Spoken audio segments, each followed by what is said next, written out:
Hello friends, कैसे हैं आप सभी।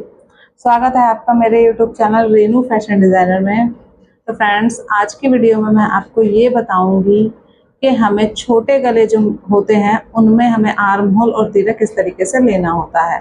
आज की वीडियो में मेरा टॉपिक यही है कि जब छोटे गले हम बनाते हैं बैक साइड से या फ्रंट साइड से भी, हमारा फ्रंट या बैक पार्ट में जब छोटा गला बनाते हैं हम लोग, तो हमें तीरा कितना लेना होता है, आर्म होल कितना लेना होता है। तो फ्रेंड्स, वीडियो को अंत तक देखिएगा, आपको बहुत ही अच्छे से समझ में आ जाएगा। मैं बहुत ही आसान तरीके से और कम टाइम में आपको बता दूंगी कि कितने तीरे हमें लेने हैं, कितने आर्म होल हमें लेने हैं छोटे गले में।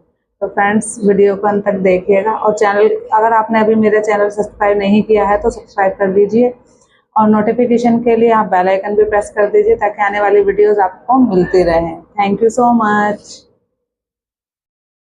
तो फ्रेंड्स, नाप है, तीरा है 15 इंच का, चेस्ट है 39, वेस्ट है 32.5, हिप है 40 और लेंथ है जो सूट की 47 से 48 के बीच में रखनी है। आर्म है 16 इंच और 11.5 उसका बॉटम है। नेक है फ्रंट 7 इंच का और बैक है 3 इंच का। तो यानी कि जो 3 इंच का हमारा नेक है बैक साइड का, उसके अकॉर्डिंग हमें इसमें आर्म होल और तीरा लेना होगा। तो मैं आपको बताती हूँ किस तरीके से हम आर्म होल और तीरा लेते हैं जब हमारा छोटा गला होता है।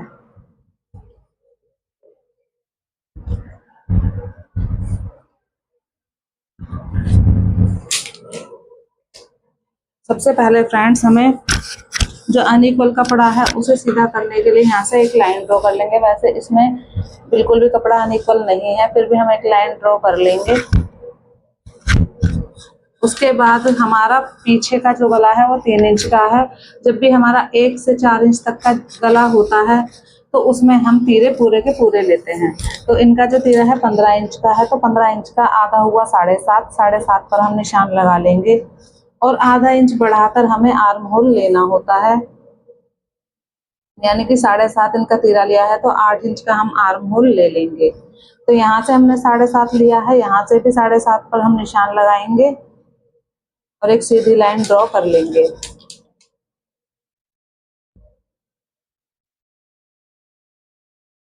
तरीके से। अब इसकी जो चेस्ट है वो है 11.25, चेस्ट है इसकी 39। तो उसमें मैंने 4 इंच प्लस किया है क्योंकि जब बंद गला होता है तो उसमें हमें 1 से 4 इंच तक के गले में हमें चेस्ट में 4+4 करना होता है अच्छी फिटिंग के लिए। नहीं तो अगर हम बिल्कुल इक्वल उतना ही लेंगे जितना हमने नाप लिया है तो उससे फिटिंग खराब हो सकती है, टाइट हो जाएगा बहुत ही ज़्यादा। तो हमें +4 करना ज़रूरी होता है लूजिंग के लिए। तो उसमें हमने प्लस किया। इसकी जो चेस्ट है 39 है, 39 में हमने 4 प्लस किया 43, 43 को हमने 4 से भाग किया तो आया 11.25। तो 11.25 पे हम निशान लगा लेंगे तरीके से। मैं आर्म होल और तीरे का आपको बता देती हूँ किस तरीके से लेना है। हमारा तीरा पूरा का पूरा लेना है, आधा इंच बढ़ाकर हमें यहाँ से लेना है। फिर हमने चेस्ट के निशान लगा दिए हैं 11.25 पर। यहाँ से भी एक लाइन ड्रॉ कर लेंगे हम। यहाँ से हमें अपर चेस्ट और फुल चेस्ट दोनों के ही निशान लगाने होते हैं। आधा इंच अंदर आकर हम अपर चेस्ट का निशान इसका लगा देंगे यहाँ से। अब यहाँ से ही हमें इसके जो आर्म होल है उनकी निशान लगाने हैं। तो हम क्या करते हैं, सबसे पहले बंद गले में हमें आधा इंच या 1 इंच तक डाउन करना होता है। तो 3 इंच यहाँ से हमारा नेक बनेगा और यहाँ से हम कर देंगे 0.25 इंच डाउन। 0.25 इंच डाउन करने के बाद हम इस तरीके से निशान लगा लेंगे। अब इसके बाद हम आर्म होल का निशान लगाएंगे। हम आर्म होल का निशान किस तरीके से लगा सकते हैं, इसके 2 तरीके होते हैं। सबसे पहले यहाँ पर आप नापिए, ये आ रहा है 7 इंच, 7 का आधा होता है 3.5 और हमें अंदर 1/4 इंच तक अंदर आना है। इसके यहाँ ये आ रहा है, यहाँ पे 1/4 इंच ऐसे। अब हम यहाँ से लाइन ड्रॉ कर लेंगे इस तरीके से। और यहाँ से इसको घुमाव दे देंगे। यहाँ से हमें आधा इंच तक छोड़कर यहाँ से बिल्कुल सीधा लाना है, फिर इसे घुमाव देना है इस तरीके से। ये हमारे फ्रंट की छटाई होती है इस तरीके से बंद गले में, केवल ये बंद गले में ही होगा। अगर हमारा गला 4 इंच से ज्यादा है तो फिर उसकी कटिंग अलग तरीके से होती है, उसकी कटिंग मैं आपको नेक्स्ट वीडियो में बताऊंगी। ये हम तो फ्रेंड्स ये देखिए, इसकी कुर्ती के निशान मैंने पूरी तरीके से लगा लिए हैं। आर्म होल और तीरा मैंने आपको बता दिया था किस तरीके से लगाना है। उसके बाद हमने जो है यहाँ से निशान लगाया है कमर का। ये वेस्ट है, वेस्ट उसकी 15 पे है तो 15.5 पर लगाया है। कमर 22 है तो 22.5 पर निशान लगाया है, क्योंकि आधा इंच हमारा ऊपर से मार्जिन में भी दबेगा। लेंथ है इसकी 47, तो 47 मैंने लेंथ ले ली है इसकी। और चेस्ट है इसकी 4th पार्ट करने के बाद 11.25, और अपर चेस्ट है यहाँ से 10 इंच पर। 40 है क्योंकि अपर चेस्ट, तो मैंने 10 इंच पर यहाँ पर निशान लगा लिया है। और जो हमारा शोल्डर टू अपेक्स पॉइंट है वो है 11 इंच पर, तो 11.5 पर मैंने निशान लगा लिया है ये। और सीधी लाइन ड्रॉ करके ये जो हमारे ये अपर चेस्ट का निशान है, इसको मैंने इससे मिला दिया है इस तरीके से। तो इससे हमारी फिटिंग बहुत ही बढ़िया आएगी। जो हमारे बगल में झोल आता है वो बिल्कुल भी खत्म हो जाएगा, बिल्कुल भी नहीं आएगा। और फिर इसका आर्म होल का जो हमने फ्रंट वाले का निशान लगाया है, 1/4 इंच अंदर आकर इसको गोलाई दे दी है। तो फ्रेंड्स आपको आई होप समझ में आ गया होगा किस तरीके से मैंने इसके ये नाप लिखा है। फ्रेंड्स ये इतना आपको समझ में आ गया। वेस्ट है इसके 33 के हिसाब से 8.5 मैंने ले लिया है। यहाँ से हिप है इसके 40, तो 40 के हिसाब से 4th पार्ट करके 10 इंच मैंने ले लिया है यहाँ से। तो ये हमारी चेस्ट, अपर चेस्ट, इसमें हमें 4 इंच प्लस करना होता है। बंद गलों में खास तौर से हमें 4 इंच तक प्लस करना होता है। जब गला बड़ा हो जाता है तो उसमें प्लस भी कम करना होता है। वेस्ट और हिप में हमें प्लस नहीं करना होता है बिल्कुल भी। इसको हमें जितना हमने नाप लिया है, इसके शुरू में ही लूजिंग ले लेते हैं, उसी हिसाब से हम इसका नाप निशान लगाते हैं। नाप का हमें 4 से भाग करके जो आएगा उसी पे हमने निशान लगाना है, वेस्ट और हिप का। लेकिन अपर चेस्ट और चेस्ट में हमें 4 इंच प्लस करना है, और उसका 4th पार्ट करके फिर निशान लगाने।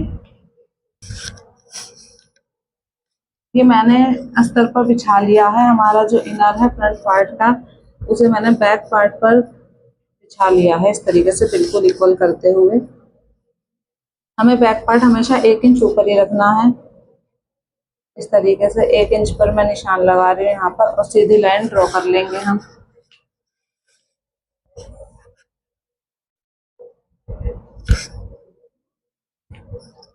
जिस तरीके से हमने यहाँ पर डाउन किया है आधा इंच, हमें यहाँ से भी 3 इंच पर निशान लगा के आधा इंच डाउन कर लेना है। यहाँ से आधा इंच पर हम निशान लगाएंगे और फिर यहाँ से डाउन कर लेंगे इसको।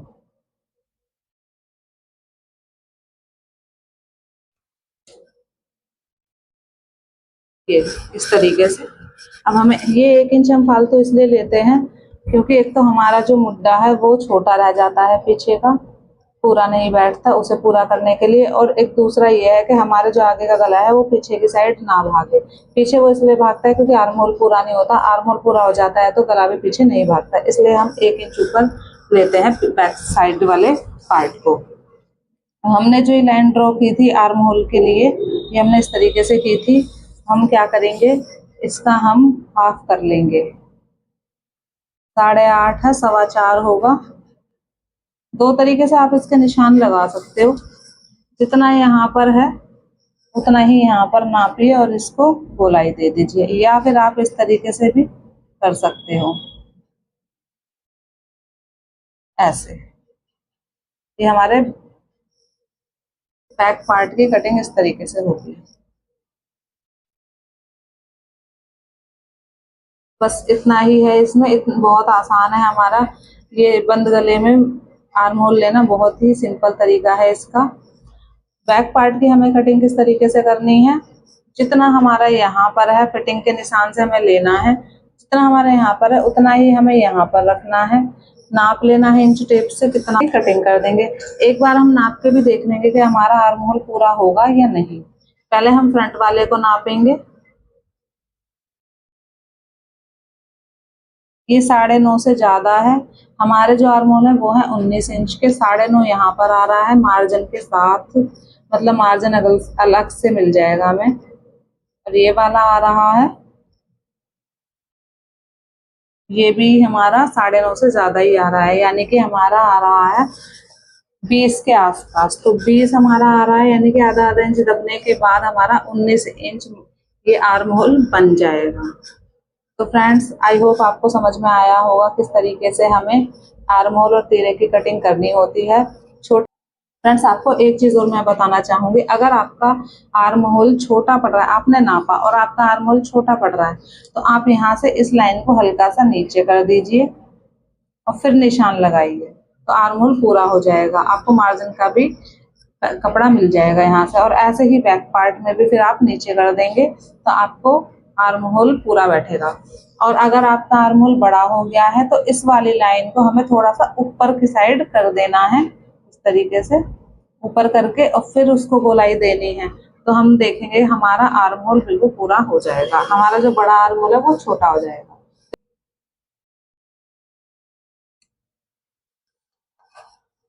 आई होप फ्रेंड्स आपको मेरी वीडियो पसंद आई होगी। वीडियो पसंद आई तो वीडियो को लाइक कर देना, चैनल को सब्सक्राइब कर देना, बेल आइकन प्रेस कर देना ताकि मेरी आने वाली वीडियोस की नोटिफिकेशन आपको मिल जाए। Thank you so much friends. अगर आपको कुछ भी समझ में नहीं आया तो आप मेरे से कमेंट में पूछ सकते हैं।